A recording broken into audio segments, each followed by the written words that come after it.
दोस्तों नमस्कार, मैं डॉक्टर जवाहर द स्टी लाइफ यूट्यूब चैनल आपका स्वागत है। आज हम बात करेंगे राष्ट्रपिता ज्योतिराव फुले की। राष्ट्रपिता ज्योतिराव फुले का जन्म सतारा महाराष्ट्र में 11 अप्रैल 1827 को हुआ था। इनकी जयंती पर आपको बहुत बहुत मंगल कामना बधाई, क्योंकि भारत के इकलौते महापुरुष हैं जिन्होंने सबसे पहले भारत देश में शिक्षा की क्रांति की ज्योति जलाई, इसलिए उनका नाम ज्योति था। इनके पिता का नाम गोविंदराव, माता का नाम बिमलाबाई, जो 1 वर्ष बाद इनका देहांत हो गया, परिनिर्वाण हो गया। इनका विवाह सावित्रीबाई फुले नाम की लड़की से हुआ और 65 वर्ष की आयु में इनका देहांत हो गया 1890 में।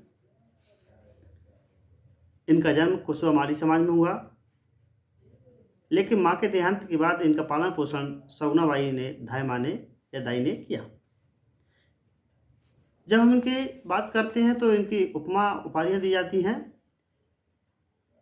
राष्ट्रपिता, शिक्षा के अग्रदूत, गुलामगिरी के लेखक, स्कूलों के जनक, समानता के जनक, महान विचारक, महान आंदोलनकारी और अछूत उद्धारक, महान दार्शनिक, क्रांतिकारी, बाबा साहब के तीसरे गुरु और मानव कांसीराम साहब ने इन्हें फादर ऑफ सोशल रिवॉल्यूशन, सामाजिक क्रांति के पितामह कहा है। इनके आंदोलन की बात करते हैं तो इनका सामाजिक आंदोलन, धार्मिक आंदोलन, आर्थिक आंदोलन, राजनीतिक और शैक्षणिक आंदोलन सबसे सर्वश्रेष्ठ था, और कल्चरल, सांस्कृतिक आंदोलन।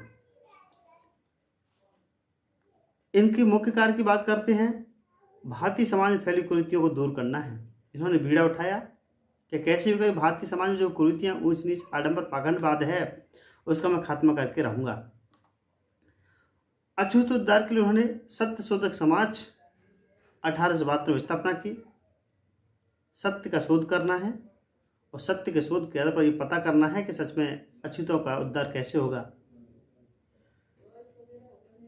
जब हम इनकी इन सारी बातें करते हैं, नारी शिक्षा, विधवा विवाह का समर्थन, पहली बार भारत देश में किसी व्यक्ति ने अंग्रेजों के सामने एक शर्त रखी कि मुझे, मेरे समाज को ये न्याय होना चाहिए, जो महिला विधवा हो जाती हैं उनको अनाथ की तरह छोड़ दिया जाता है, ऐसा नहीं होना चाहिए।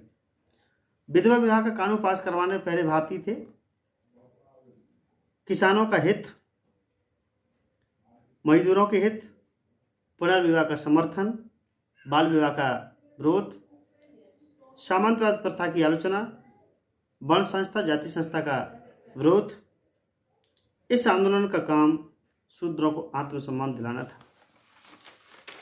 दोस्तों, जब ये पढ़ लिख के तैयार हो गए, इनके मन में कुछ आया, सवाल आया कि मैं क्या करूं।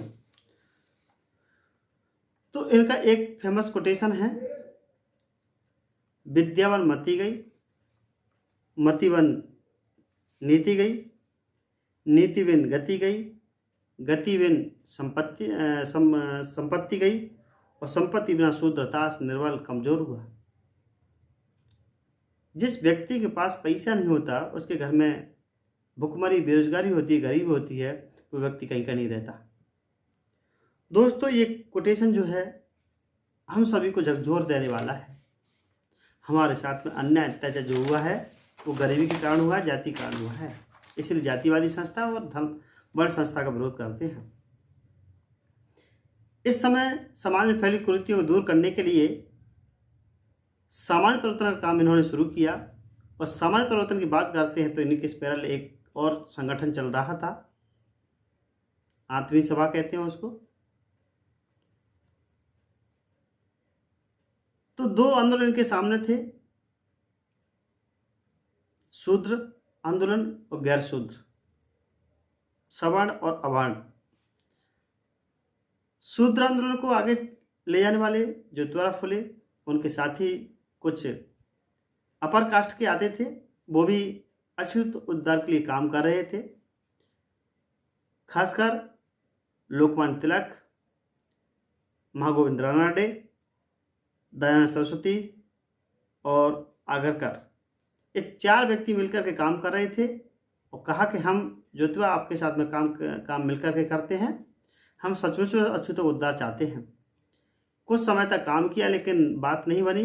बोले कहा कि शायद ये व्यक्ति जिस काम को हमें करना है वो नहीं कर रहे, लेकिन इनका तो सिर्फ ढकोसला है, इसलिए उन्होंने उनको छोड़ करके अछूत उद्धार के लिए स्वयं चल पड़े।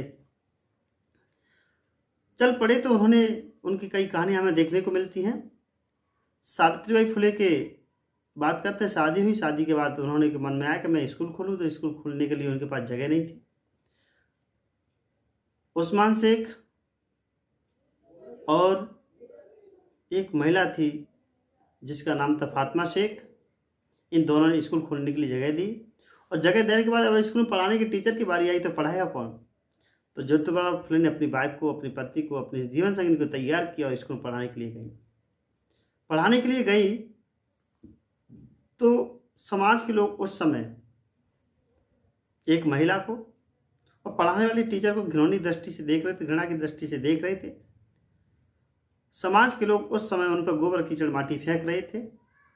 कई दिन बीत गए, फुले साहब को बताया कि मेरे साथ में ये हरकत होती है, ये बदतमीजी बदमाशी होती है, मेरे ऊपर समाज के लोग कीचड़ माटी गोबर फेंकते हैं।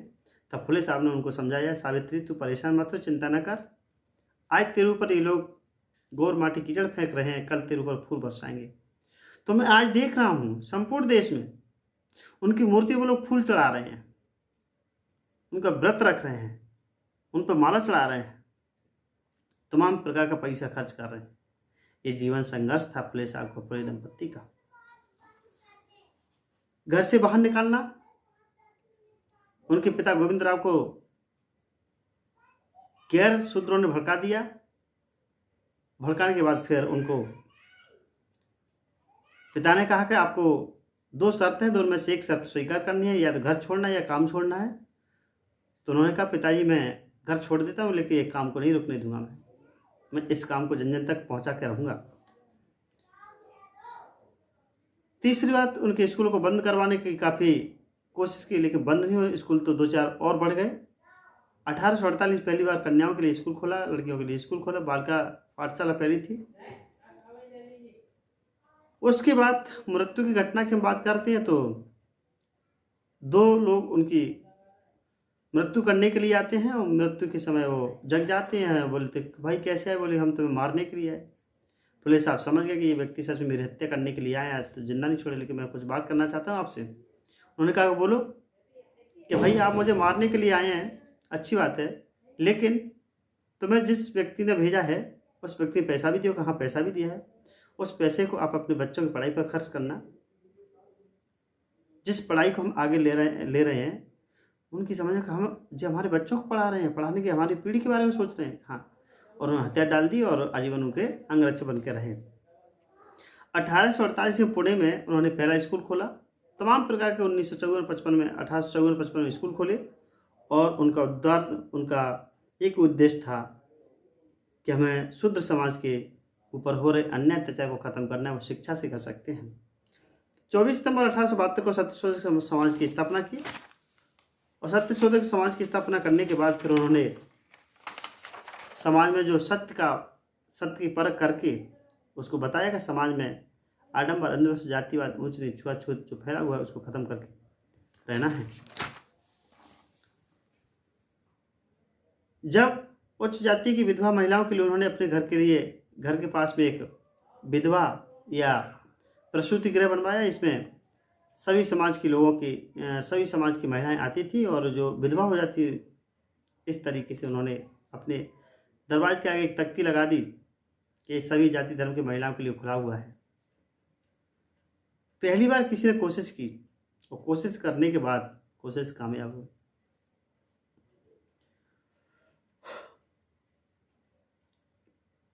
दसवीं पास की, मैट्रिक पास करने के बाद पिताजी खुश हो गया, अब तो मेरा बेटा नौकरी लग जाएगा और मेरे घर में मज़े हो जाएंगे। लेकिन उनके मन में तो कुछ और चल रहा था। क्या चल रहा था?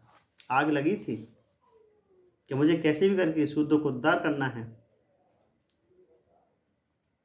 तो किसी व्यक्ति ने कहा कि हो गई है पीर पर्वत से पिघलनी चाहिए, हो गई है पीर पर्वत से पिघलनी चाहिए, इस हिमालय से कोई गंगा निकलनी चाहिए।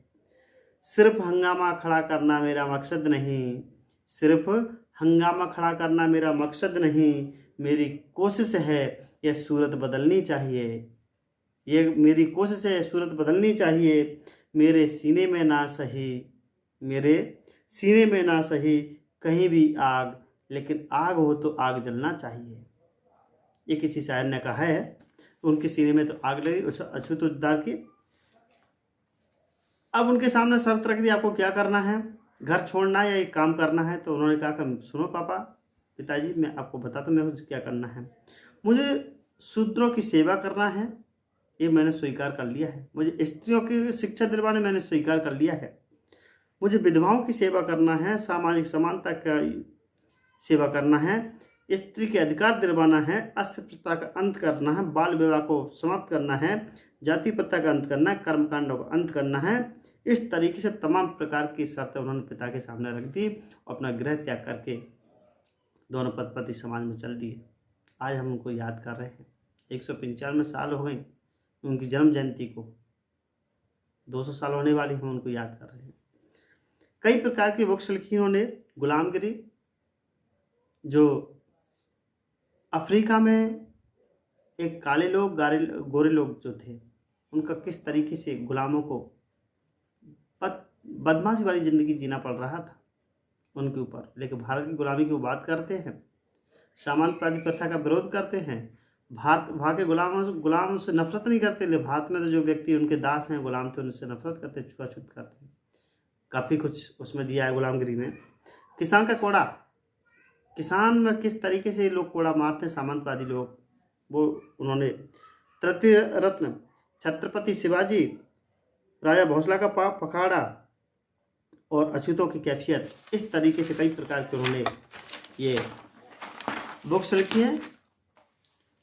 अब मैं लास्ट में यही कहूँगा, अंत में निष्कर्ष रूप में संदेश है मेरा, हम सबको मिलकर के फुले साहब अम्बेडकर पेरियार के जो आंदोलन है, कांशीराम का जो आंदोलन है, उस आंदोलन को हमें बढ़ाना है, लगातार प्रयास करते रहना है।